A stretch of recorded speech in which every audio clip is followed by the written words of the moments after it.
Hi guys, JT here, and today I'm bringing you some information on another 9 games in Fanatical's Fanatical Favorites Bundle of January 2025. To help you answer the question, should you buy it? By using the links in the description below, you'll gain access to this bundle, and have the opportunity to gain early access to videos by buying a coffee through Buy Me a Coffee or Ko-Fi. Your support means the world to me, and I genuinely appreciate it. Anyway, let's get into this.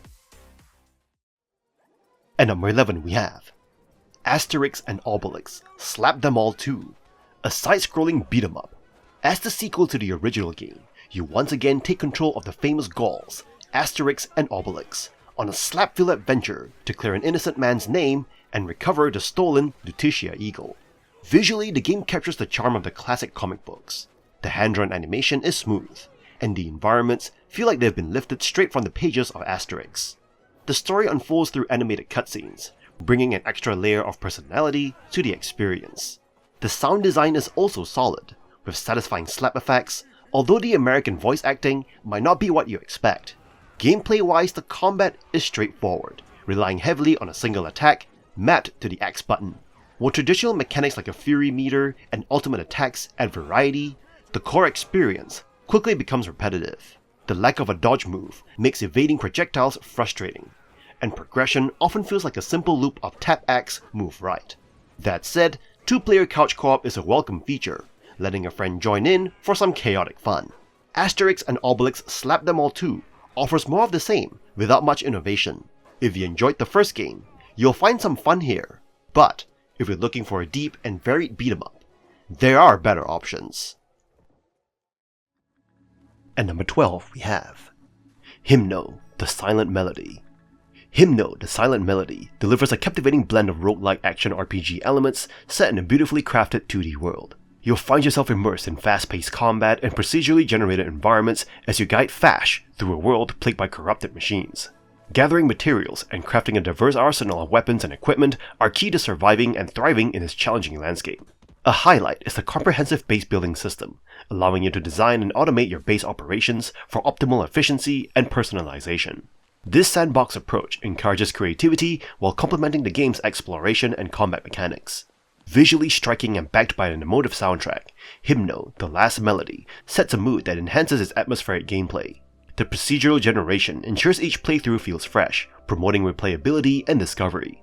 Since its early access debut, the game has benefited from community feedback, with continuous updates introducing new content and refining existing features. While some players note a learning curve and occasional co-op issues, the developer's active engagement promises ongoing improvements. Himno, the Silent Melody, stands out for its unique blend of roguelike challenges, strategic base building, and immersive aesthetics. If you're drawn to atmospheric games with depth and replayability, Himno, the Silent Melody, offers a rewarding experience worth exploring.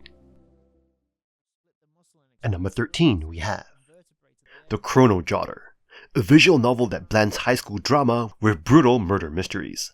You play as Ibuki Ran, a girl trapped in an eerie school, where students draw lots to decide who becomes the next murderer and victim. Surprisingly, when the murders are solved, the victims come back to life, adding a bizarre twist to the story.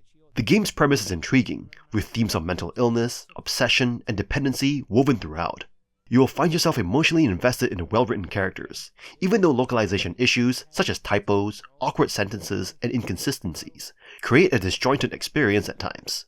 Gameplay centers around investigation and skill checks, but it lacks depth. You'll gather clues, but the protagonist Ibuki does most of the deductive work for you, leading to a sense of missed involvement. However, the backtrack system allows you to rewind time, retry skill checks, and explore different dialogue options, ensuring you do not miss out on key story elements. Visually, the game is stunning, with beautifully drawn characters and settings that contrast the dark themes of murder. The art helps to enhance the emotional tone, balancing the horror and drama seamlessly. While the localization flaws and shallow investigation mechanics hold the game back, the Chrono Jotter offers a unique and fascinating story that keeps you engaged, especially if you're willing to overlook its rough edges. At number 14 we have River City Girls Zero. River City Girls Zero, first released in Japan in 1994, takes you back to the Kunio-kun franchise, revitalizing the classic Shin Neketsu Koha, Kunio-tachi no Banka from the Super Nintendo era. And by the way, I may have totally botched all of those names, so forgive me. The game opens with a charming manga-inspired intro, where Kyoko and Misako stumble upon a retro game cartridge featuring Kunio. Their curiosity propels them into a tale where Kunio and Riki, accused of a hit and run, break out of jail to clear their names with the help of Kyoko and Misako. The story begins intensely, but soon shifts to familiar high school drama. The humor and engaging writing will keep you hooked. You can choose between a modern script and one that stays true to the original 90s translation. Gameplay-wise, River City Girls Zero is a 2D scrolling beat-em-up, akin to Double Dragon and Final Fight. You'll punch, kick, and brawl through stages, with some platforming and Mode 7 motorbike sequences for variety. However, these sequences become repetitive quickly. Controls are basic, but can feel unresponsive, and the game's stiffness, lack of weapons, and cheap tactics in later encounters can be frustrating. You can switch between Kunio, Riki, Misako, and Kyoko, each with unique moves and life bars. However, if any character dies, it's game over, though you're only sent back to the beginning of the scene. Clocking in at around 3 hours, River City Girls Zero offers limited replayability. Extras include a manga-inspired intro and ending, a promotional video with music by Megan McDuffie, and various display options. River City Girls Zero provides fun and nostalgia, but relies on frustrating mechanics and has limited replay value, making it best suited for die-hard fans of the River City series. At number 15 we have Despot's Game, Dystopian Battle Simulator, a game that immerses you in a post-apocalyptic world, arming you with no memories as you navigate procedurally generated dungeons. In Despot's Game, you guide group through dynamically generated dungeons, engaging in battles against both AI enemies and fellow players. The game is commended for its intricate mechanics and captivating gameplay. The auto-battler concept adds a unique flavor, allowing you to transform your squad into various classes, such as wizards, ninjas, and even mythical stale pretzel throwers. With perks and class combinations, the game offers an extensive array of possibilities for building your army, providing depth to your overall experience. The labyrinthine dungeons, generated anew with each playthrough, ensure an ever-changing landscape, making survival in Despot's Game a thought-provoking strategic challenge. The indirect combat system emphasizes tactical considerations over reflexes, creating a distinctive and engaging combat experience. Player reviews highlight the game's humor, appreciating the witty pop culture references and the unique touches left by the developers. The soundtrack enhances the overall atmosphere, contributing to the game's immersive quality. While some critiques mention occasional bugs and perceived limitations of repeat play value, the majority of players find Despot's Game an enjoyable and engaging addition to the auto-battler genre. Despot's Game, Dystopian Battle Simulator, emerges as a notable indie game. If you're a fan of roguelike tactical battles with a touch of humor and creativity, this game is certainly worth exploring. At number 16 we have Don't Knock Twice, a first-person horror game that blends walking simulator elements with light puzzle solving.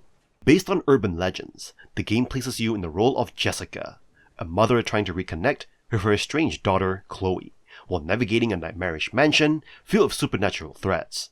Atmosphere is the game's biggest strength. The eerie, dimly lit environment and unsettling noise design create a sense of dread that lingers as you explore. The massive house feels unnerving, filled with creaking doors, strange noises, and flickering candlelight that barely illuminates the dark corridors. While jump scares are present, the real fear comes from what lurks beyond your vision. Gameplay primarily involves finding items, solving puzzles, and progressing through locked areas. The puzzles themselves are not overly complex, but can feel like busy work rather than meaningful challenges. The game relies heavily on guiding you through text messages from Chloe, but frustratingly, you cannot respond, making interactions feel one-sided. The story attempts emotional depth, focusing on Jessica's struggles and past mistakes, but much of the character development is delivered through scattered notes rather than direct storytelling. While the tension keeps you engaged, the repetitive backtracking and lack of deeper character involvement hold the game back. The ending delivers some impact, but feels predictable. Don't Knock Twice excels in horror atmosphere, but falters in narrative engagement and gameplay variety. If you're looking for eerie exploration with mild scares, it is worth a try, but don't expect a groundbreaking experience. At number 17 we have Metro Exodus, a game that succeeds in its ambition to combine different genres and provide a captivating gameplay experience. The post-apocalyptic game offers crafting-focused survival elements, character-driven story, atmospheric horror, and shooter modes. The game is set a decade after the second game, where players take on the role of Artyom, who joins a group in search of a new home and other survivors, traveling aboard the Aurora train. The train serves as a mobile sanctuary, where players can interact with NPCs, complete side missions, craft and replenish supplies, and explore the vast environments. The UI is clean, and the absence of quest givers jumping with neon question marks is a welcome change. Metro Exodus is not an open world game, but the winter, spring, and summer environments are expansive and feel like one. The game offers players the choice to approach missions during the day or at night, with both options providing different experiences. The monsters that come out at night offer a thrilling challenge, and the stealth approach works best when infiltrating a human base. Overall, the game's different elements are knit together into a bizarre and thrilling train journey that is overwhelmingly brilliant. This game is a must-play if you like a great post-apocalyptic game with a great narrative that has a more serious tone than the likes of Fallout. At number 18 we have Lawn Mowing Simulator Landmark Edition. An unexpected gem from Skyhook Games, challenges preconceptions associated with simulator games, proving to be a well-crafted and enjoyable experience. When you first delve into the game, it's natural to approach it with skepticism, especially if you've been let down by simulator games in the past. However, Lawn Mowing Simulator pleasantly surprises with its well-executed components. This game is a well-crafted simulator that caters to those who find joy in mowing lawns. As you start the game, you customize your avatar, choose from basic lawnmowers, and embark on a journey to build your lawn care business. With 31 maps and a dozen lawnmowers, each with distinct features, the game offers variety and progression. Your goal is simple: complete contracts, earn money, and upgrade your equipment or expand your headquarters. The gameplay revolves around surveying properties, avoiding obstacles, and meticulously cutting grass. While the lack of additional tools like an edger is a drawback, the cutting mechanics are satisfying, with realistic patterns left in the freshly cut grass. The game's setting in England adds a touch of authenticity to the mowers and currency. Lawn Mowing Simulator's career mode, coupled with challenges, ranks, and a free mode, provides a well-rounded experience. Although the exaggerated payouts and high-interest loans seem unrealistic, they contribute to the game progression. Despite initial skepticism, Lawn Mowing Simulator turned out to be an enjoyable and surprisingly well-made simulator, catering to a niche audience who can appreciate its unique charm and relaxing gameplay. Also, if you live in an apartment and just really miss cutting some grass, this could be for you. The Landmark Edition adds historic sites like Dino Safari, featuring 4 zones with 8 dinosaurs that require upkeep, and the Royal Stones, where precision is key to avoid heavy finds, enhancing gameplay variety with a historic twist. At number 19 we have Martha is Dead, a historical horror indie game that delves into disturbing themes such as child abuse, self-harm, torture, and Nazis. You assume the role of an Italian teenager, Giulia, navigating the death of her twin sister and the tensions of World War II. The game combines elements of interactive adventure and walking simulator genres, allowing you to explore Giulia's home, take photographs, and uncover the truth behind the events. However, the gameplay feels clunky and lacks polish, with slow-paced back-and-forth movement and menial tasks. The inclusion of a bicycle proves to be more frustrating than helpful. While the game presents intriguing horror concepts such as non-exploitative female body horror and creepy puppets, the gameplay restricts their impact. The telegraph system used to communicate with the resistance becomes tedious, and the use of a rotary phone could feel cumbersome. Despite these flaws, the photography mechanic stands out, offering an interesting way to discover stories and capture moments. Martha is Dead progressively becomes more gruesome and unsettling, with graphic violence and disturbing scenes. The game's content can be too intense for some audiences. Although it may appeal to horror enthusiasts who can tolerate the uneven gameplay, it is crucial to consider its explicit and distressing nature before playing the game. And that is all for part 2 of this bundle. I hope you enjoyed today's video, and if this video was helpful, feel free to leave a like and subscribe, and maybe consider unlocking early access to videos by buying the channel a coffee. From the bottom of my heart, thank you for watching, and I'll see you guys in the next video.